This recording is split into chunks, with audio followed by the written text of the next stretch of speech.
اسلام میں لونڈیوں کے بارے میں کیا احکامات ہیں؟ کیونکہ اکثر ایتھیسٹ لوگ اسلام کو اس وجہ سے تنقید کا نشانہ بناتے ہیں۔ اسلام میں لونڈی کا تصور یہ ہے کہ پہلے زمانے میں جب جنگ ہوتی تھی تو جب دشمن کے مرد قتل ہو جاتے تھے تو اسلام نے عورت کو قتل کرنے سے منع کیا۔ جو عورتیں گرفتار ہو کے آئی ہیں، اب آپ کے پاس یا تو ایک آپشن ہے کہ ان سب کو کیا کر دیں، قتل کر دیں، یا ایک آپشن آپ کے پاس یہ ہے کہ ان کی شادیاں کرا کے باعزت طور پر ان کو کیا بنا دیں، مسلمانوں کی بولو بھائی بیویاں بنا دیں، یا ایک آپشن یہ کہ ان سب کو کیا کر دیں، ایسے ہی چھوڑ دیں، جاؤ بھائی آزاد ہو تم۔ نہیں یاری بات میرا خیال ہے اگر ان کو قتل کریں تو یہ عورت پر کیا ہے، زیادتی ہے، ظلم ہے۔ اسلام نے جنگ میں عورت کو قتل کرنے سے منع کیا۔ اگر ان کو بیویاں بنائیں تو یہ فطری طور پر کوئی بھی اس کو کے لیے تیار بولو بھائی نہیں ہوگا۔ کیوں نہیں ہوگا؟ دشمن کی شکست خوردہ عورت کو کبھی بھی کوئی شخص بیوی بنانے کے لیے، بیوی پیرالل ہوتی ہے، آپ کے ہم پلہ ہوتی ہے۔ اسلام کوئی ایسا حکم نہیں دیتا جو نیچر کے خلاف ہو۔ آپ نے دشمن کو سے لڑائی کی، وہ آپ کے خون کے پیاسے تھے، ان کی عورتیں بھی مرد بھی، عورتیں بھی تو ان کے ساتھ لڑتی ہیں نا، یا اپنے شوہروں کو، اپنے جو مردوں کو اپریشیٹ کر رہی تھی۔ آپ نے زور اور طاقت سے اس دشمن کی پر قبضہ کیا، اب ان کی عورتوں کو اتنی عزت دے کہ اپنی بیوی بنا لیں، یہ عملی طور پر ممکن نہیں ہے۔ سمجھ میں نہیں آ رہی بات میرا خیال۔ اور تیسرے آپشن کیا ہے کہ ان کو ایسے ہی آزاد چھوڑ دیا جائے۔ آزاد چھوڑیں گے تو ان کی کفالت کون کرے گا؟ وہ زنا کو پیشہ بنائیں گی۔ سمجھ میں نہیں آ رہی؟ دشمن کی مزید اولاد پیدا کریں گی۔ تو اسلام نے درمیان کا راستہ دیا کہ نہ تو ان کو اتنا پروٹوکول دو کہ بیوی بناؤ، بنانا چاہو تو اجازت دے دی، لازم قرار۔ صحابہ میں بہت سے ایسے جنہوں نے ان لونڈیوں کو آزاد کر کے بیوی بنایا۔ خود نبی صلی اللہ علیہ وسلم کی زوجہ حضرت صفیہ، وہ غلام تھی، باندھی تھی، ان کو آزاد کروا کے آپ نے ان سے باقاعدہ نکاح کیا ہے۔ نہیں یاری بات میں اجازت دے دی کہ بیوی بھی بنا سکتے ہو، لیکن واجب قرار نہیں دیا، کیونکہ مینٹلی اس کے لیے کوئی بھی فاتح قوم تیار نہیں ہوتی۔ تو درمیان کا راستہ دے دیا کہ ان کو باندی بنا دیا جائے۔ کیا مطلب؟ کہ تمہاری خدمت گزار ہوں گی۔ اب یہ عملی طور پر ممکن نہیں ہے کہ ایک لڑکی کو، ایک خاتون کو، عورت کو آپ کے حوالے کیا جائے، آپ کا خادم بنا دیا جائے، اور پھر یہ بھی کہہ دیا کہ سارا نان نفقہ کس کے ذمہ ہے۔ یعنی ریاست نے ان عورتوں کی ذمہ داری اپنے کندھوں پہ ڈالنے کے بجائے مجاہدین پر، ارے بولتے کیوں نہیں، تقسیم کر دی۔ ریاست اپنے ذمہ اگر ان کا نان نفقہ ڈالتی تو ریاست کو ان سے کوئی فائدہ نہیں تھا۔ اور ان عورتوں میں بھی تو سیکچوئل ڈیزائرز ہوتی ہیں۔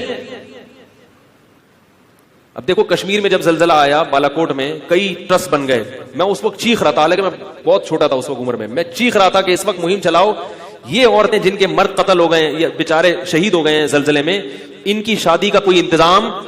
سب سے بہتر عورت کی کفالت کا طریقہ کیا ہوتا ہے؟ کسی مرد کے حوالے کر دی جائے اور اس مرد پر اس کی ذمہ داری ڈال دی جائے، اور اس مرد کے بھی مفاد اس سے وابستہ کر دیا جائے۔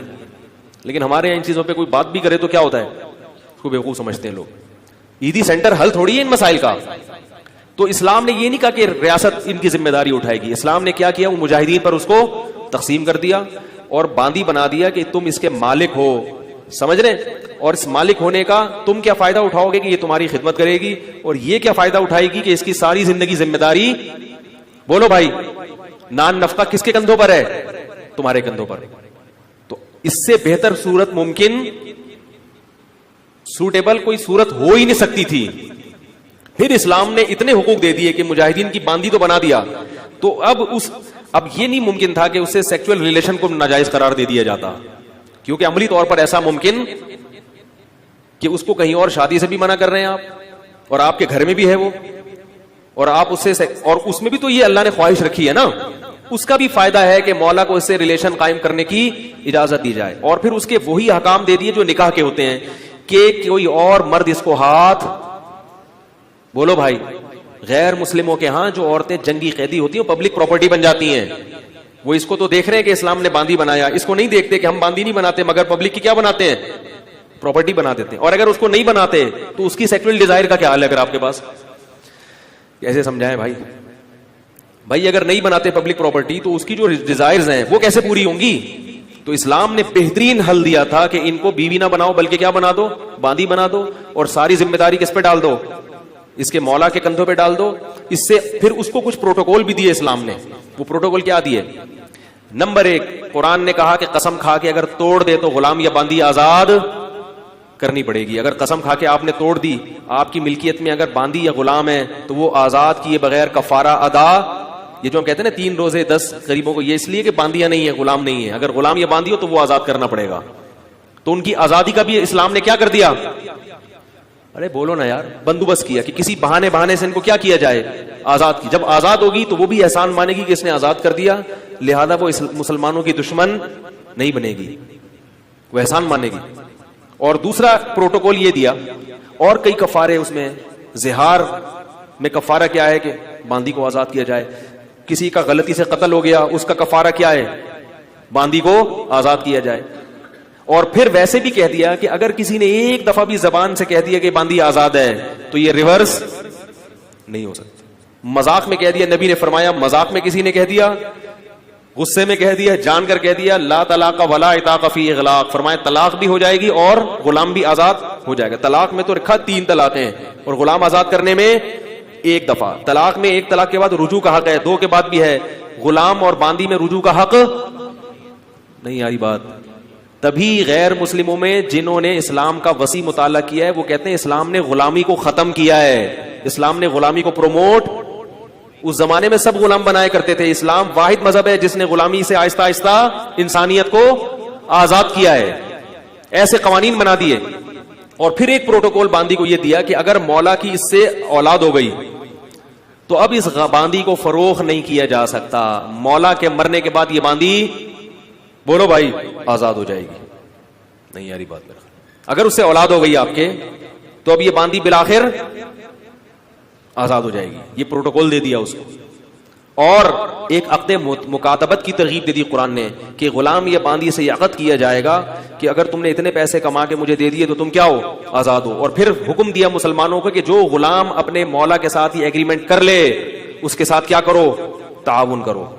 اس کو زکات کا پیسہ بھی دیا جائے گا, اس کے ساتھ تعاون کیا جائے گا تاکہ یہ مولا کو اتنے پیسے دے کے اپنی کیا کرے. نہیں یاری بات میرا خیال ہے, جان چھڑائے. صحیح ہے. یہ پروٹوکول غیر مسلموں کے ہاں نہیں ہے. تو بس سر سے ہی دیکھتے ہیں اسلام میں باندیاں بھی ہیں, لونڈیاں بھی ہیں, غلام وہ بھی ہیں. تو ہیں جن تفصیلات کے ساتھ ہیں وہ تفصیلات, اس سے اس زمانے کے شکست خوردہ قوموں کو عزت ملی ہے. پھر مسلمانوں میں جو باندیاں بڑے بڑے عہدوں پر فائز, یعنی علم کے لحاظ سے بڑے بڑے مقام پر فائز ہوئی ہیں, کیونکہ جب آپ کو پتا ہوتا ہے میری ہے تو پھر اس کی وجہ سے آپ کی عزت ہے.